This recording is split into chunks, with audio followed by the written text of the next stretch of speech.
தற்போது ஒரு முக்கியமான செய்தியை பார்த்துக் கொண்டிருக்கிறோம். வரும் ஏப்ரல் 1ஆம் தேதி முதல், அதாவது வரும் நிதியாண்டு புதிய நிதியாண்டு முதல் 26-27ஆம் ஆண்டு நிதியாண்டு முதல் தங்க நகை கடன் போன்று வெள்ளி நகை கடனும் இனிமேல் வங்கிகளிலே கொடுக்கப்படும் என ரிசர்வ் வங்கி அதிகாரப்பூர்வமாக அறிவித்திருக்கிறது. இந்த தகவலை சென்னை தங்க நகை வைர வியாபாரிகள் சங்க தலைவர் ஜெயந்திலால் சராணி நமக்கு அளித்த சிறப்பு பேட்டியிலே தற்போது உறுதி செய்திருக்கிறார். அதே போன்று அந்த தங்க நகை கடன் வெள்ளி நகைகள் ஏற்கனவே சில அடகு கடைகளில் மட்டும் வைக்கப்படும். ஆனால் வங்கிகளிலே வெள்ளி நகை கடன் கொடுப்பது இல்லை.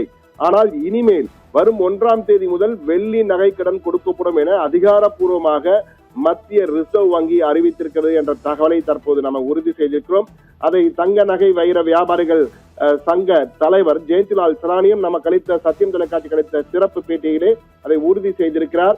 அதுவும் 75%, அதாவது வெள்ளி விலையிலே 75% அளவிற்கு நகை கடன் கொடுக்கப்படும், வெள்ளி நகை கடன் கொடுக்கப்படும் என அறிவித்திருக்கிறார்கள். 10 கிலோ வரை வெள்ளி நகைகள் என்றால் 10 கிலோ வரை அதாவது நகைக்கு கடன் கொடுக்கலாம். அதே போன்று 500 கிராம் வெள்ளி காயின்ஸ், அதாவது வெள்ளி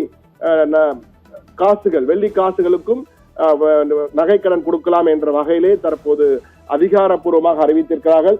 ஆனால் நமக்கு தங்கம் விலையை பற்றி நாம் பேசிக் கொண்டிருக்கிறோம். ஆனால் தங்கம் விலையை விட வெள்ளி நகைகளின் விலை, வெள்ளியின் விலை என்பது ராக்கெட் வேகம், ஜெட் வேகம், ஒளியின் வேகம், அந்த வேகத்தை எல்லாம் கடந்து தற்போது சூப்பர் சானிக் மிசைல் என்பார்களே அந்த வேகத்திலே சென்று கொண்டிருக்கின்றான் கூற வேண்டும். கடந்த 10 நாட்களில் மட்டும் 1 லட்சம் ரூபாய், கிலோவுக்கு 1 லட்சம் ரூபாய் உயர்ந்திருக்கிறது. கிராமுக்கு 100 ரூபாயும் கிலோவுக்கு 1 லட்சம் ரூபாய் உயர்ந்திருக்கிறது. கடந்த ஆண்டு 2025 ஜனவரி 29ஆம் தேதி 1,03,000 ரூபாய் என்ற அளவில் தான் 1 கிலோ வெள்ளியின் விலை இருந்தது. ஆனால் தற்போது ஓராண்டு கழித்து 2026 ஜனவரி 29ஆம் தேதி விலை என்ன, 28ஆம் தேதி விலை என்னவென்று பார்த்தால் 4 லட்சம் என்ற அளவிற்கு சென்றிருக்கிறது. 4 லட்சம் என்ற அளவிற்கு சென்றிருக்கிறது. நீங்கள் பார்க்கலாம், தற்போது வரைகளை இந்த கிராஃப் பார்க்கலாம், எப்படி உயர்ந்திருக்கிறது பாருங்கள். அதாவது கடந்த ஓராண்டில் மட்டும் செப்டம்பருக்கு பிறகு வெள்ளியின் விலை முன் எப்போதும் இல்லாத அளவுக்கு உயர்ந்திருக்கிறது. அதுவும் கடந்த 10 நாட்களில் மட்டும் 1 லட்சம் ரூபாய் உயர்ந்திருக்கிறது என்பது மிகப்பெரிய விலை உயர்வாக பார்க்கப்படுகிறது. இதற்கு காரணம் தற்போது இந்த வெள்ளியின் பயன்பாடு என்பது பல வகைகளில் அதிகரிக்கப்பட்டிருக்கிறது. தொழிற்சாலைகளில் ஏற்கனவே மின்சார வாகனங்களில் சூரிய ஒளி தகடுகள் போன்றவற்றையெல்லாம் வெள்ளியின் பயன்பாடு இருந்தது. தற்போது அதிகரிக்கப்பட்டிருந்த நிறைய பயன்படுத்துகிறார்கள். உலகளாவிய பொருளாதார நிச்சயமற்ற தன்மை, ஏற்கனவே தங்கத்திற்கும் இதைதான் சொல்வார்கள், எதற்கும் வெள்ளியின் விலைக்கும் இதைதான் சொல்கிறார்கள். வலுவான முதலீட்டாளர் தேவை, முதலீட்டாளர்கள் பெரிய அளவு இல்லாதால் இது வெள்ளியின் விலை தொடர்ந்து, அமெரிக்க டாலரின் பலவீனம், பணவீக்கம் போன்ற பல்வேறு காரணங்கள் வெள்ளியின் விலையை மேலும் அதிகரிக்கின்றன. தற்போது மின்சார வாகன உற்பத்தி அதிகரித்திருக்கிறது. உலக அளவிலே, சர்வதேச அளவிலே மின்சார வாகன உற்பத்தி அதிகரித்திருப்பதால் அதற்கு மிக முக்கியமான அந்த மின்சார வாகனங்கள், சோலார் பேனல்கள் தயாரிப்பு உலகில் தற்போது 200% உயர்ந்திருக்கிறது. அந்த 200% உயர்ந்திருப்பதால் முன்பு 2 கிராம் பயன்படுத்தவும் இப்போது 200 கிராம் பயன்படுத்துகிறார் என்ற அளவுக்கு உயர்ந்திருக்கிறது. எனவே வெள்ளியின் தேவை அதிகமாக இருக்கிறது. ஆனால் அதற்கேற்ப உற்பத்தி இல்லை என்பதுதான் பார்க்க வேண்டியிருக்கிறது. அது மட்டுமல்ல, பாதுகாப்பான முதலீடாக தங்கத்தை போன்று வெள்ளியும் பாதுகாப்பான முதலீடாக பார்க்கிறார்கள் பலரும். அமெரிக்காவின் பெடரல் வங்கியின் வட்டி விகித குறைப்பு மற்றும் அமெரிக்க டாலரின் பலவீனம் வெள்ளியின் விலையை தங்கத்தின் விலையை போலவே உயர்த்தியிருக்கிறது.